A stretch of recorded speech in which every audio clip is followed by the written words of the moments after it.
guys, and welcome back to my channel. Today I'm going to be doing the Eurovision 2019 semi-final 1 overview, where I'm going to talk about the show. I've got some notes on the songs, and then I'm going to go into my qualifiers and how I did on them. And yeah, I'm just going to review the whole entire show. Well, not all of it, just the bits that kind of matter. All I'm going to say is, well, first of all, the BBC4 stream kind of cut out towards the end, like after all the qualifiers had been announced and they did the recap. I think it was during Belarus, literally the stream just cut out. So that was great, but other than that, like, the show ran really smoothly, which is great. Everything was amazing. I didn't get to see some of like the little in-between segments because the BBC during semi-finals like to do their own little thing, which is somewhat annoying at times because this year they moved the Junior Eurovision section from the final to the semi-final, and I didn't get to see that bit, which, you know, I always look forward to because I love Junior Eurovision as well. But I can just watch it on the stream that's on YouTube, and I can see it there. But yeah, I'm gonna grab my trusty old notebook over here, my little pink notebook that has my semi-final 1 stuff on it. So first off, I'm going to talk about the songs in running order, talk about some of my thoughts on them. Yeah, let's just get into it. So Cyprus opened up the show. I thought it was a decent opener. I did expect more. I don't know if it's just because of Fuego and Cyprus just being so great last year. I expected more. I just expected a bit more energy. It wasn't that it was lacking energy, it's just that the whole thing seemed to just fall a bit short for me and my expectations, and then it was great, but it wasn't spectacular like I thought it was going to be. But I knew this was for sure qualifying. Like, there was no doubt in my mind that this was not going through. There was always that like little thing in the back of my mind that was like, this could be a very shocking non-qualifier if it didn't go through. But even then, her vocals were the best that I've heard her last night, better than the jury show, and, you know, I had no doubt in my mind that she was going through. Montenegro, oh bless them, that's literally just what I wrote, bless them. They tried. They had to have known that they weren't going to get through, because compared to everything else it was lackluster. There was no substance in it. It was literally just basic, and I think everyone knew it wasn't qualifying. If we all knew one sure non-qualifier, it was Montenegro, which sucks. Finland, watching it fully,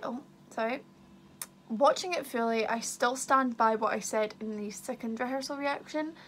It all felt still disconnected. I didn't feel any connection between Darude and Sebastian, Darude and the dancer and Sebastian. Like, it all just felt like 3 different people doing different things on stage, and it didn't connect for me.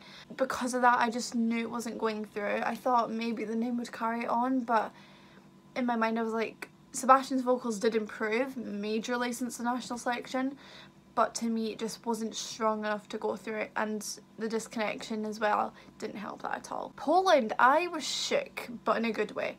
I was just amazed at the whole performance. It was powerful. There was like, it was just amazing. And I thought, like, when I was doing my predictions during the show, something in my mind was like, this could qualify.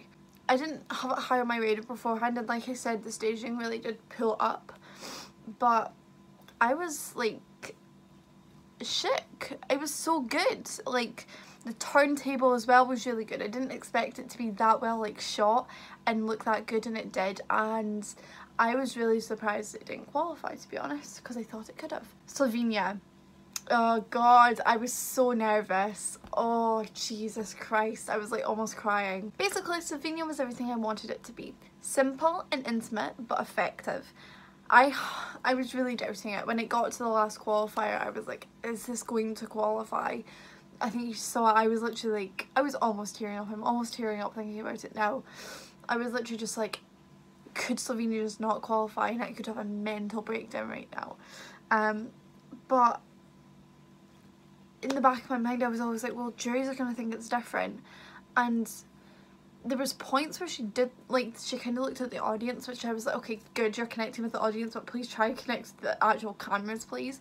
she didn't really connect with cameras, but I think in a way that's kind of what, like, I wouldn't say it helped it, but like it made it different. It was, you're focusing on them and their connection with each other, and I still stand by the song is absolutely gorgeous and stunning, and I just hope it isn't second in the running order because it deserves much better than that. The Czech Republic, amazing, fun, high energy, it was just amazing. I loved the on-screen effects of this. I couldn't really imagine how it would look like when people were describing it at the first rehearsal, but seeing it, oh my god, it was amazing. Like the boxes played a part perfectly.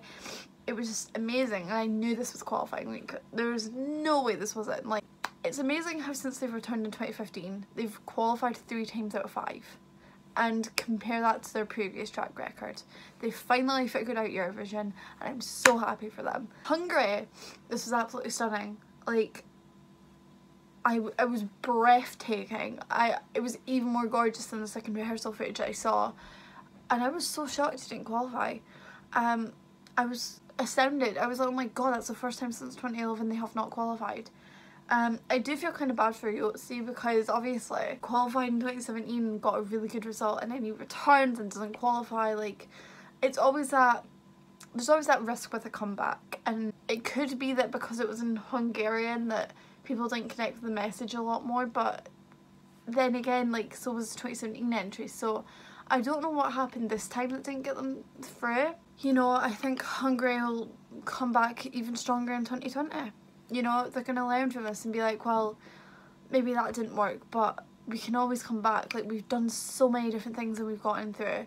So, you know, I hope they don't take this as a defeat, because it's not. Depending on where it's come, I don't think it... I have a feeling this is 11th or 12th. Something in my mind is being like, this is so close yet so far. Same with Poland, actually. Like, those are the two I'm thinking 11th and 12th. Belarus, I had a gut feeling this would qualify, and I was right. I was so happy. Literally, this performance was on point. She had amazing vocals, like those high notes as well. For the type of song it is, for the dance song it is, they're hard to do. But the fact she's also dancing, it's even harder. So I am so happy for her. Like, Zena's 16, right? I said this yesterday. She's in the final of Eurovision at 16 years old. Like, not many people can say that when they were 16 they got to the Eurovision final. And for Belarus of all countries, like, they've had hard times in the past qualifying. And sure, the song may be generic, but that genericness did get people to vote for it. And her vocal, I have a feeling the jury's rated her high because of her vocals. Maybe not because of the song, but her vocals would have boosted this, because for the type of song it is and for all the dancing that she did, her vocals were on point during the jury show. And because I listened in, I know that. Yeah, I knew this was qualifying. It was a gut feeling that was telling me, and I'm happy for Belarus because they deserve it. Serbia, oh my god, this was stunning. Oh my god, I was like almost in tears. I was just in shock and awe of how gorgeous it was. You know what, I'm so happy for her, because 2013, it was a rough time, you know. Serbia, it was a rough time. They didn't qualify and they took a year out after that, I'm pretty sure, and then they came back and they've been just, you know, strong, you know, except for 2017, but we don't talk about that.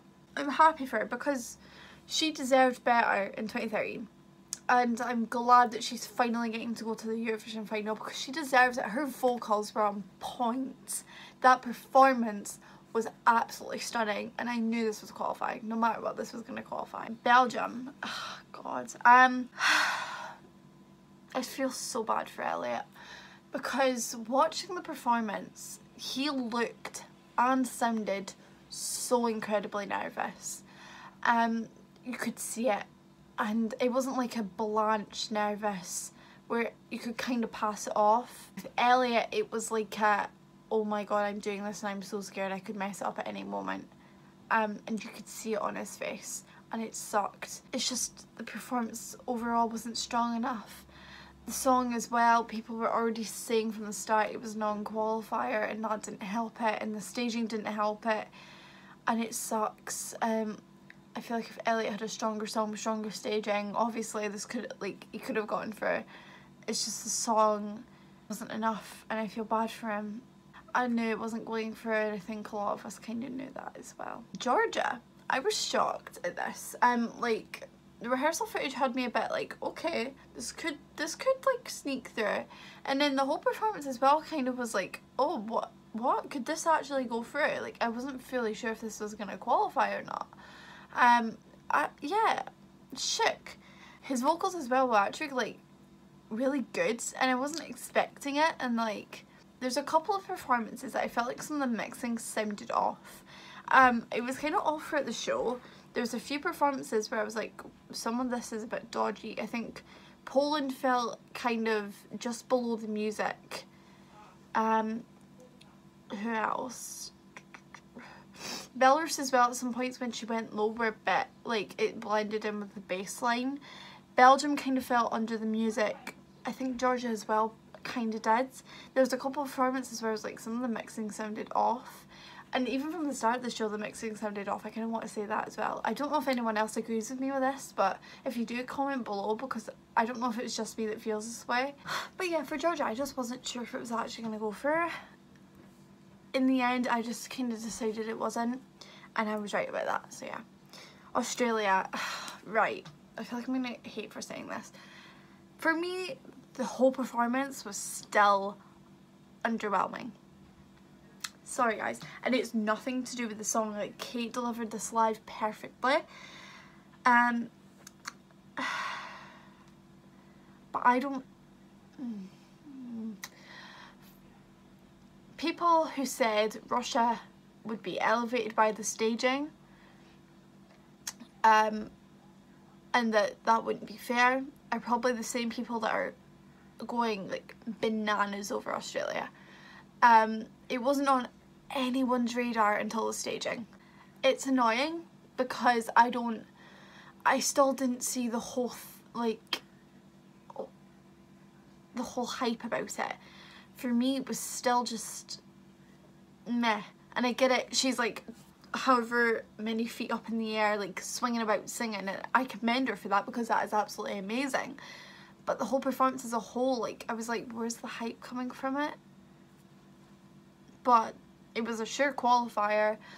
I didn't really personally want it through, but it's gonna do well. No matter how much I can't stand it, it's going to do well, and I have to just accept that now before Saturday. Iceland, if you saw me during this performance, all you would have saw me doing is, oh my god, oh my god, oh my god. Like, that's all you would have saw me do, because I was literally just like, this is amazing. I was like entranced in this. Like, I was loving every single second of this, and like, this has got a high televote, 100%. You cannot tell me this does not have a high televote score, because you're wrong. I don't care. Even if the results come out and it's not, you're wrong, because this should have a high televote score. I don't know about the juries, but obviously they didn't rank it low enough to make it not qualify. So it's qualified. I'm pretty sure it's in the second half. So I'm gonna say this could be, I wouldn't mind it being a dark horse. If the juries didn't rank it low and they ranked it high, this could be a dark horse. Just saying. But the running, I guess when we see the running order, things might be a bit more clearer, but I knew this was for sure qualifying, and I was right about it. Estonia. To me, this was one of the surprise. There's two surprise qualifiers. This is one of them.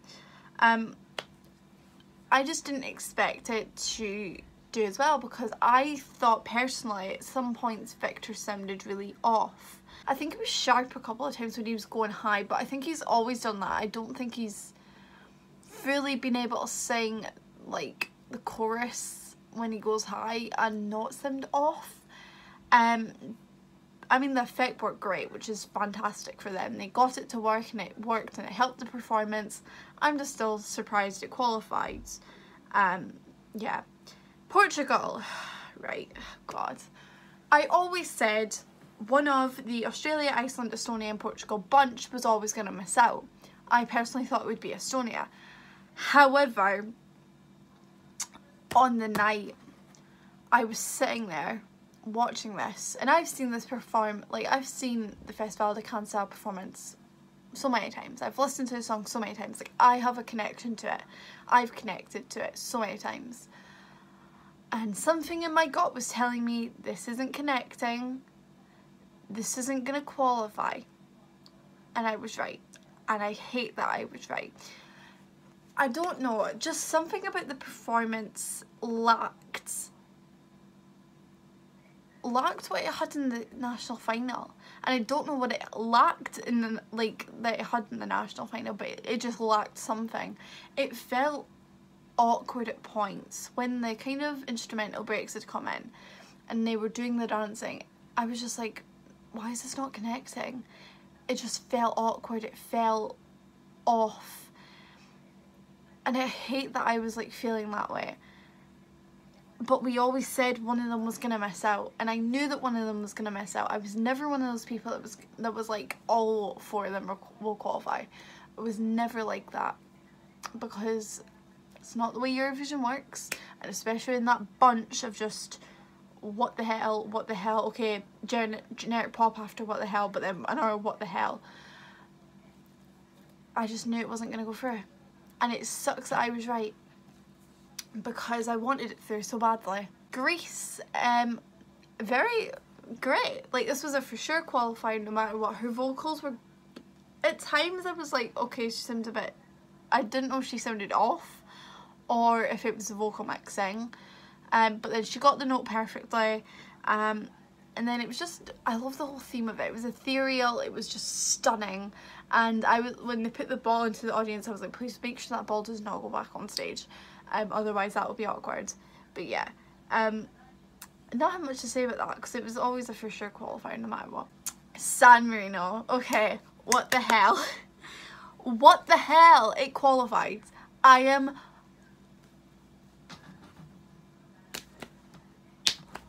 what? Please meme that. Just please meme me going for like 5 hours straight, because what? I'm shook. Right, here's my thing. They came 12th in 2016, which I didn't know. And that was a lesser song. Like, I didn't like it at all, and I was shook that it came 12th. So there was always that thought in the back of my mind that was like, well, I didn't know it got 12th. This is a way better song, so maybe it could actually qualify. But then I was like, well, juries are not gonna, like, vote for this. But he sounded better in the jury show, so I'm wondering, did the juries vote for him? And then the fun of the televote helped it. Because, I'm not gonna lie, right, his vocals were a bit shaky at the start. He sounded a bit flat. He sounded a bit dodgy. I think he just got too into it, which is great, but please rein it in. But I didn't expect it at all. I just had that feeling of, nah, it won't go through. It's San Marino, they never go through. But for the second time in history, they've qualified. But I'm wondering who they're sending next year, because Serhat's qualified, so I doubt they're going to send him again. So who are we getting for San Marino next year? Come on, leave your comments down below, guys. I'll do it. Hi, San Marino, I'm here. You don't want me to do that, no. Let's get into the prediction section of it now. So basically what I do every year since like 2015, 16, I have done kind of like 4 sets of predictions. 2 before the show and then 2 during the show. I did predicted qualifiers and wanted qualifiers for before the show, but I do it after the jury show, so I have some sort of like good inkling. And then during the show, which is when after I've seen all the performances. I don't think this has ever happened before. I literally have the same score across the board. I got 8 out of 10 for all of them. And like, I think for all of them I did change at least one, so yeah. For my predicted qualifiers, so I put Portugal and Poland instead of Estonia and San Marino before the show. And then for the wanted ones before the show, I put Portugal and Hungary instead of Estonia and Australia. You'll see a common ground with Estonia.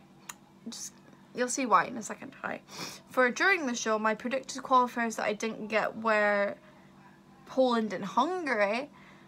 Yeah, you know, I thought Poland was going through in both of them, and then I changed Portugal to Hungary because, yeah, but instead of them it was Estonia and San Marino. because I still didn't think San Marino was going to get through it, and then Estonia I was just like, well, his vocals were off, so whatever. And then my wanted qualifiers for during the show were Hungary and Portugal, and I missed Estonia and Australia. So you'll see a bit of a common ground that I didn't think Estonia was going through at all, across the board. In every single prediction. And then San Marino and Australia for the predicted and then the wanted. You know, Australia was never my taste. I never truly wanted it to go through. You know, I'm proud. I'm happy. My Australian side is like woohoo, but you know, I don't like the song. It's not my fault. It's just the song and my taste. And then I just didn't think San Marino was going through, so I was like, I'm not going to write it down, there's no point. I should have had that bit of hope in their hat, but I didn't. So yeah, that's my semi-final one overview. God, that was long and effort. Now I have to go edit this. But let me know. 1, what were your thoughts of the show overall? What were some of your stand-up performances? What were some of your like weaker performances? And 2, what did you get on your predictions? Whether it be what you thought was going to go through or what you wanted to go through. What were your predictions looking like? Give me some scores down in the comments below, and I'll be happy to chat with you, because you know, this time, like this whole week is like majorly just Eurovision, Eurovision, Eurovision, Eurovision, and I want to have a chat, because you know, I've got really not many mates who like Eurovision in my life, so you guys are the next best thing. But yeah, so I will see you guys tomorrow for my semi-final 2 qualifiers reaction, and just stay tuned this whole entire week, because video after video after video is coming your way, and it's effort for me, but I'm doing it. Help me. Don't forget to subscribe to the channel, hit that notification bell so you get notified every time I upload a new video. Please just comment your thoughts, like I've said before, like the video, and I'll see you guys in the next one. Take care, love you guys, bye.